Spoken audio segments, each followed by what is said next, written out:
The following program on PBS 39 is made possible in part by Arts Weekly, celebrating regional expression, performance, and creativity, is brought to you in part by the Edward D. and Ione Auer Foundation, the Ian and Mimi Rowland Foundation, the family of Dr. Christopher and Kirsten LaSalle, and the support of viewers like you. Thank you.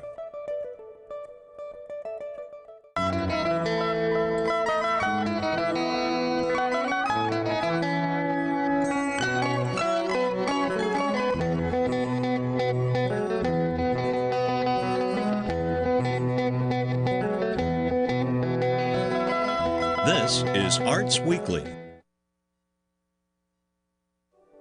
Arts Weekly is produced in cooperation with the College of Visual and Performing Arts at IPFW, offering degrees in fine arts, music, theater, and visual communication and design. Welcome to Arts Weekly. I'm John O'Connell, Dean of the IPFW College of Visual and Performing Arts. In the second half of our show, we'll visit with Dana Goodman and Christopher Gans of the IPFW Department of Fine Arts as they tell us the story behind their current Visual Arts Gallery exhibition, Capturing Italy. Before that, however, I'll be visiting with Dr. Prasad Mantravadi and Dr. Abhijit Shukla, who are here to tell us all about Sammilan, a confluence of North and South Indian flute music taking place September 14th as part of the IPFW and Shruti of Fort Wayne Indian Performance Series. But first, on a personal note, I would like to thank Melinda Haynes for her service to IPFW and Arts Weekly by hosting this program for the entire season last year. Melinda did an outstanding job, and I thank her for her energy and dedication to the arts in Fort Wayne as host of this program. As the new Dean of the College of Visual and Performing Arts, I will be regular hosting this program for our 5th season of Arts Weekly. Melinda will be a guest host from time to time. In fact, Melinda will be back in 3 weeks as I will be in my final production mode for the play 5 Women Wearing the Same Dress, which I'm directing as the first show of the 2013-14 season for the IPFW Department of Theater. So thank you, Melinda, for your service. Now, as they say, on with the show, and thank you, Dr. Mantravadi and Dr. Shukla, for joining me, and welcome to Arts Weekly. Thank you for having me. Thank you. I'll begin by asking my dear friend, my new friend, Dr. Prasad Mantravadi, to tell us a little bit about the Shruti organization. What is the Shruti organization? Shruti organization is the goal and the mission of the organization is to bring in the classical Indian music form, arts, and theater to the community at large, and also to introduce the classical music art forms to the entire community. Now, in the interest of full disclosure, I'm interviewing you, but I'm also a co-producer of the series with you as Dean of the College of Visual and Performing Arts. And thank you for collaborating with Shruti organization. This is a joint venture, right, if I may say so, right, between the College of Performing Arts and the Shruti organization. Yeah. Can you tell me a little bit about the past experiences of the Shruti organization in the performance series? The whole organization started roughly about a year ago, and the first program was 9A. That program was a dance drama program in the last fall. And the Rukmini dance troupe. Rukmini dance troupe, right. Exactly. And then we've had 2 grand maestros of international repute who came in together to perform at the right. I think it's in April. It was in April, I think. Yeah, and we sold out. Totally sold out. Right, 1,500 seats. 1,500 seats, and it was a phenomenal performance. It's 2 maestros. One is playing on this an instrument, string instrument, and we had tabla, santur, and right. we had tabla.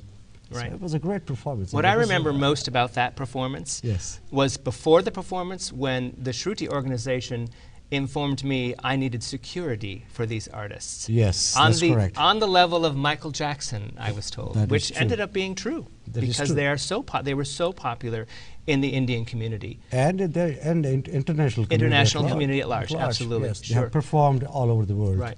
Didn't we had guests from Illinois, Iowa, Michigan, There are Ohio. People came here in bus. Exactly. Right. Right. Well, now we're on to our second season. Can you tell me a little bit of who's coming for Sammilan Confluence of North and South? Now we're on to the second season. The first gentleman, both of them are flutists, and one of them is from Northern Indian classical music segment, and the second is from the Southern Indian classical music segment. Their names are Shashank Subramaniam, and the other gentleman's name is Rakesh Chaurasia. And these are phenomenal child prodigies. You will have a wonderful, wonderful time. Do they play the same kind of flute? Are they, if they're from different parts of the country, is the flute the same? Well, the flute is, both of them are bamboo flutes. Okay. And there is a specialized bamboo. It has to be circular and has to have longer notes, internotes between and the North Indian flute is called Bansuri.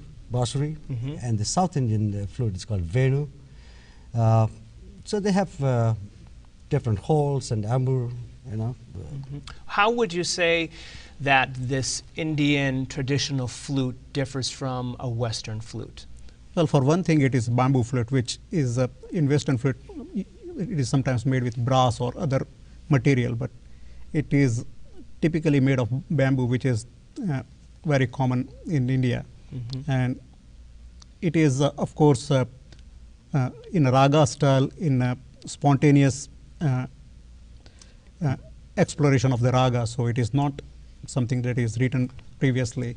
Right. I in my research, I found that they won't have music on stage. They're not They would not following have- music no. like Western. No, Western. they would not have a written music. They won't have any written music. No. Is it memorized? It's all memorized. Is It is sometimes just created on the spot. It is spontaneous. It's Improvisation. improvisation. Okay. They're going to improvise. So you have the basic raga, basic theme on which they can, depends on the mood of the audience and their moods. The improvisations can be. So if we cheer, they're going to play something might- different than. And one raga is the same raga. They will be different in the different concerts.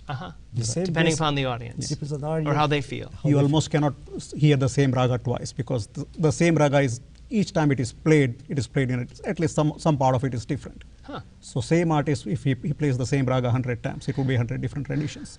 But they're not playing alone. It's not just the two flute players. No. They have some percussion They're with them as percussionists, well. yes. That's There correct. will be percussionists. Typically with North Indian style, there is a instrument called tabla, which is what we saw with Zakir Hussain.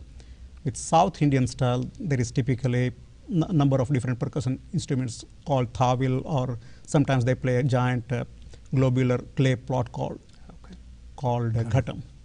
Well, I think we have a video to go to, if we might, Leo, and see. I think we have about a minute and a half of, but we only have one player. It's not a duet. That's Yeah, right. it's Shashank. It's Shashank. Yes. Okay. Let's see if we can go to that video.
Interesting. And again, he looked like he was improvising on the stage. Yeah, he did not have anything written down. Nothing written down. Yes. Okay.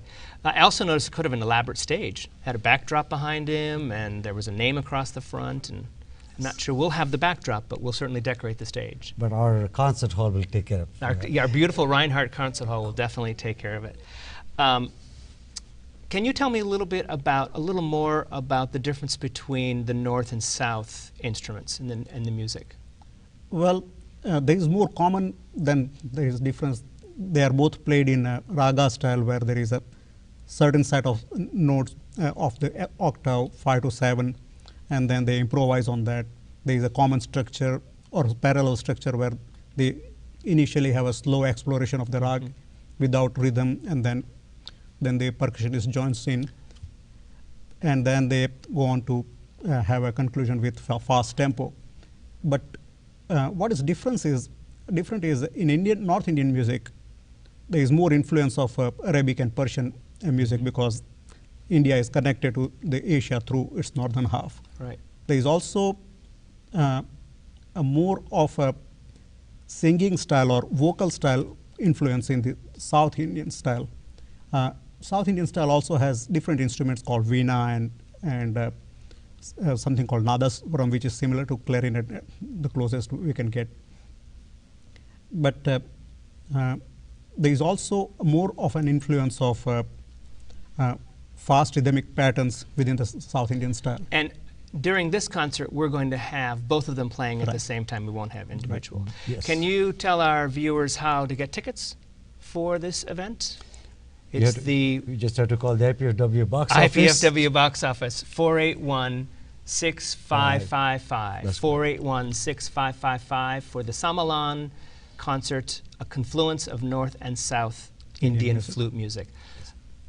As we wrap up, can you tell us, Dr. Mantravadi, about the final concert or the next concert in the Indian Performance Series? We are so excited about the next concert. This gentleman, his name is Ustad Amjad Ali Khan. He plays a string instrument. It's called sarod, and it's similar to the sitar, but it has many more strings, and it's very fast-paced, fast tempo. And this gentleman is he's well sought after, And highly acclaimed. It's March 22nd? It's on March 22nd. 2014. On for 2014. All And right. once again, you can get the tickets from the IPFW box office. 481-6555. 6555. That's correct. Thank you, my friend Prasad, for joining me. Thank you, Dr. Shukla, for joining Thanks us for having as well. us. Thanks for that. While we get ready for our next segment, please take a minute to view our performance calendar of what's coming up in our area. You can also follow us on Facebook, Twitter, and YouTube. We'll be right back with Dana Goodman and Christopher Gans from the IPFW Department of Fine Arts.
This past summer, IPFW Fine Arts professors Dana Goodman and Christopher Gans led a group of students through Rome, Venice, and Florence for a study abroad program to view some of the world's most celebrated art and architecture. Now showing in the IPFW Visual Arts Gallery is Capturing Italy, an exhibit featuring drawings and watercolors by students and their instructors showcasing their personal vision of Italy as experienced on that trip. I'm pleased to welcome my colleagues Dana Goodman and Chris Gans to Arts Weekly to learn more about their trip and this exhibit. Thank you, gentlemen, for joining me. Thank you. Glad to be here. I'd like to start with Dana to talk a little bit about the history of the study abroad program through the College of Visual and Performing Arts, specifically the Fine Arts program. You sort of started it, am I right in that? started it. I didn't sort of start it. You started I went it. to one of your predecessors, Dean Christie, which some of your viewers remember, and asked him in 2001, could we do this? And he said, sounds great. So a few months after 9/11, we took off on our first trip to Italy with some students and been doing it ever since. We did go a year ago this summer, but every year since then to places like Japan and England, So you Ireland. travel every summer? I go abroad? somewhere personally, Oh, and you do? with students too, Okay. no matter what. So you haven't always been the teacher or the chaperone on every trip? I have. Oh, you have? I have. Oh, okay. All right. But just filling in if one doesn't succeed to get enough students, I go. Okay, but somewhere did I anyway. just hear Japan? Japan, You've been to Japan Japan? twice. We've been to England, France, and Spain, and Ireland, and around. And lately we started focusing on Italy because we just felt that that's kind of the place people would pick first. If you're an art major in the Western world, that's kind of it. It's like Right. Mecca of art. So Right. it's kind of the biggest bang for the buck. And How I long think- do they go? How long? How long does is the trip? How long is about the 2.5 program? weeks. It's run 2.5 to 3 weeks in the past. Uh-huh. And is it hostels, hotels? Well, we actually switched this year to something new. It's religious-based hotels, hostels, which is kind of a new thing in Italy. It's been discovered. It's kind of between a backpacking hostel and a hotel run by religious organizations who help the poor and children. They're nonprofit organizations. And sometimes they're actually working monasteries, and sometimes they're just hotels run by organizations. Very interesting. And how many people did you take to Italy? 15 total of us went. Okay. Are they all students? I think all but two. one? One I think was, just yeah. I one. think one That was. one lone would be an adult, a faculty member? So community members can adult, go yeah. on this trip? They can go on Precisely. this trip. And you encourage that? Is 15 a good number? Do you feel? Yeah, we started to limit it. Last year, the trip filled in one day. It was Really? really shocking. And that's so. Get ready with your money, January 1st next year, $500. You know, but Start paying January yeah, 1st. Get ready, you know. You can but, go. Well, what's the cost? What's the well, cost? it's we're figuring out. We're almost there. We're within days of figuring it all out for next year.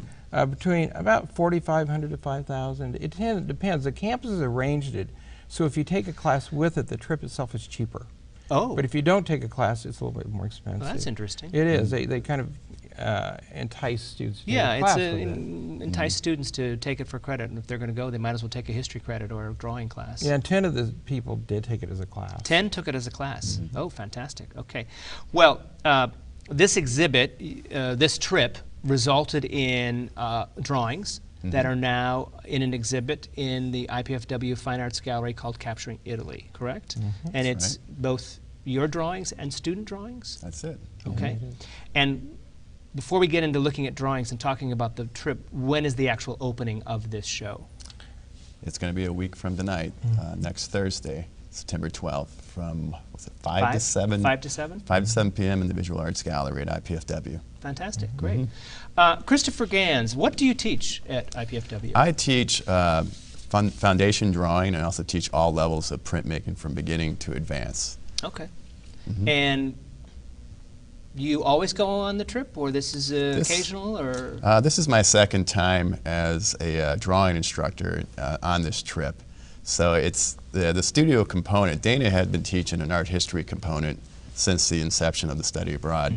The last trip that we took to Italy was 2010, was the first time we had a studio art class available for students. And it was a really big success, and I enjoyed it immensely. And it also gave the students another option. If they didn't want to do art history, they could take drawing. A studio class. Is it a full 3-credit class? Yes, it was. is. It was 3 credits, and it was drawing pretty much every day between 3 and 5 hours a day on site, in location. Wow. Museums, outside of famous architecture, like the Colosseum. We actually were just right across the street viewing it. And in talking with your students and with you, they used a special paper during this drawing session called Yeah, well, Spolvero? Correct. I think it's roughly translated means dust or dusting in Italian, and that's because it was a type of paper that originally was used for frescoes. In preparation for frescoes, they would coat it with this charcoal dust in the back, and they would kind of trace it and transfer it to the fresco, so they would have the design kind of all laid out before they started painting. Is the paper, is it thin? Is it thinner than? It's relatively, it's pretty standard thickness. It's more the tint, the tone of the paper. It's a really subtle kind of warm tone that is, I think it really works well for drawing on site in Italy because there's so much sunlight and the marble reflects all this warmth that it also goes back to Italian master drawings when they actually drew on this type of paper. So instantly it almost has this kind of feeling of being Italian, uniquely Italian. Right, exactly. And if I'm Italian, I want to drink Italian wine and I want to draw on Italian paper. When in Rome. That's when in Rome. Do as the Romans Literally. do. Exactly. I think we have some drawings to look at. If you wouldn't mind kind of talking with us as we look through some of these drawings of what we're seeing. I don't know if we're seeing studio drawings to begin with or, well, that's photographs. Yeah, that's one on location. Okay. Is this a Christopher Gans? That is one of mine. Masterpiece. That is a view of Florence, like a panorama of Florence, which sits in a valley. And you can see the main building, the dome building, the Duomo, the Cathedral of Florence, dominates the skyline. And it's really a symbol of the Italian Renaissance. Nothing really, to me, captures the Italian Renaissance more in one picture than that. And this is? This is a drawing by a student, Derek Daughtery, of a Hercules with a Hydra. He was particularly fascinated by Hercules and slaying the Hydra. So he's 21. He did a couple. He did a couple of those. He did a couple of those. Yeah. And that's the Doge's palace, the courtyard of the Doge's palace in Venice, which is just incredibly ornate, Byzantine-inspired architecture. Something that, and that's the Hand of David by Michelangelo, drawn on site by student Rima, and it's just something amazing to just go right there and draw. Exactly, from the real thing. Yeah, it's another beautiful. David. So when you get to these sites, is it IPFW students and 100 other students? Or are you just joined by tons of artists sitting on a hillside? That's what artist points out, or Chris points out. There aren't any other people. I mean, Really? it's like occasionally a person sitting around, and it's like, are we the only class over there drawing on site? Where are these other people that go over there? I think they're in classrooms. Really? Because I visited schools there, and they go over there and mimic what we do here, and we thought, we don't want to do that. No. We want to go right in there. So we have us around there, and then everybody else is watching us. And if they're good enough, they'll give us a bravo. Yeah, that's Really? and I always tell them, let me know when you get a Bravo. 'Cause What's a Bravo? Like, Well, they'll way to look go, at- it's beautiful? Oh, yeah. Okay, all right. Bravo. I thought Great maybe it was a job. cup of coffee you got in Java. On the Bravo. Java, you're doing so Yeah. well. That's fantastic. Great. Nothing And like so it. they draw all day long. Pretty much. I mean, it's about a 3 to 5 hour. It depends. Some days we travel and it's harder to get the time to Right. draw, and then we kind of make up for it the next day with maybe 2 sessions. But it really is just right on site, and it's just so inspiring. And the intensity of like encountering this art in person, you just appreciate it and you understand it. I tell students that next to making art, the best way to improve yourself as an artist is to look at art. Right. And there's nothing even better than making art while looking at art. And it goes back to the whole tradition of studying art from looking at master artworks. Right. And it's right there, and it's just an amazing experience. And there has to be another added value educationally when you're asking them to copy a piece of art. I mean, you sat on a hillside and you took the view, you did a landscape, if you will, but you have them go to Michelangelo, you have them go to great art in museums and draw that. What is the value? Why are we doing that? Why are you doing that? So that they can see the detail or the precision of the other artists, or just to copy great art? Or Well, I think it's kind of profound to people because it's kind of like the difference between a live performance and a recording. It's just nothing like being there. You see everything, the scale. You can read about how big it is in a book. Till you really see it, you Right. can't grasp it. You walk in the Pantheon of Rome, and it just kind of blows you away, that space. Yeah. No camera can capture it. So I think it just makes it much more real and important to them to just look at it right next to them. In Italy, there's not so much over-the-top security, so you can really get close to things. Exactly. Oh, that's interesting. Yeah, exactly. And you actually can see a lot of art in situ in its original location. It's never been moved. So in books, it kind of gets chopped out of that environment. Right. And there they go. Have to go find it in the original environment. Any lessons learned in this particular trip? Something to do differently in the next trip, or someone to leave out? No. Wow. Well, we can't really control that, so Yeah, we got to control- take Can't no, I'm control the just weather. kidding. I'm just kidding. You can't control the weather. You don't have security Yeah. issues, so. We'd all both like to learn more Italian. I mean, Yeah, that's that's So that's do probably you the think main there's a thing. language barrier sometimes? Well, he's talking about these religious days. these hotels, and some of these, like some nuns were running one of the hotels in Florence, and they didn't know much English, and there was a little bit of a problem us getting in on time. So we had to try to use whatever Italian we had, and which isn't. It gets better. It gets better and better. We're both working on it. We know Bravo. Yeah, that's a start. That's it. It's a start. Right. So And, if it's not, are you in a convent? Are these structures These are former French religious? speaking. Oh, some are active. Active These were religious French-speaking nuns, wonderful people, but a little bit of the language. Very not bad though, but the struggle is kind of worth it. Yeah. It's kind of interesting. Yeah, to and it do just in hindsight, it's like an interesting experience. It adds like another level of it. You just have to pay more attention and be able to kind of think about what you're saying. And it's really you interact with people that on a kind of an authentic level too. Right. I would imagine that they're kind of excited to have American artists there. They love it. Yeah. They allow anybody to stay there. They don't really care. they're- They just welcome everybody. And they're beautiful buildings. Oh, in my often gosh, they're cases, like they'll in have old frescoes palaces inside and- of them. And, Yeah.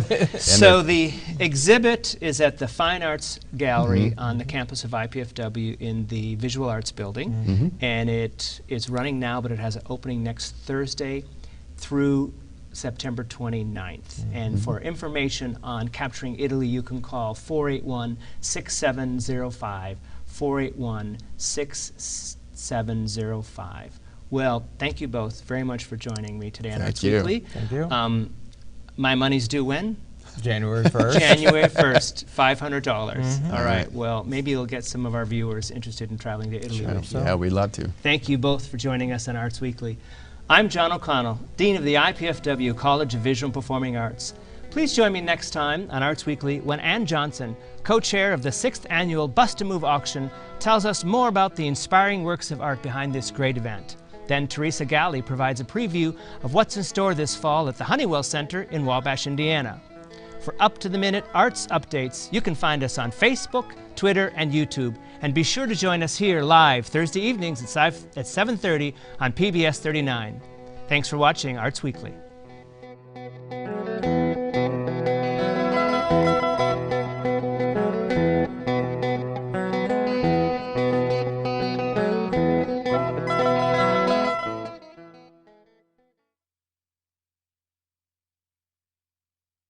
The preceding program on PBS 39 was made possible in part by Arts Weekly, celebrating regional expression, performance, and creativity, is brought to you in part by the Edward D. and Ione Auer Foundation, the Ian and Mimi Rowland Foundation, the family of Dr. Christopher and Kirsten LaSalle, and the support of viewers like you. Thank you.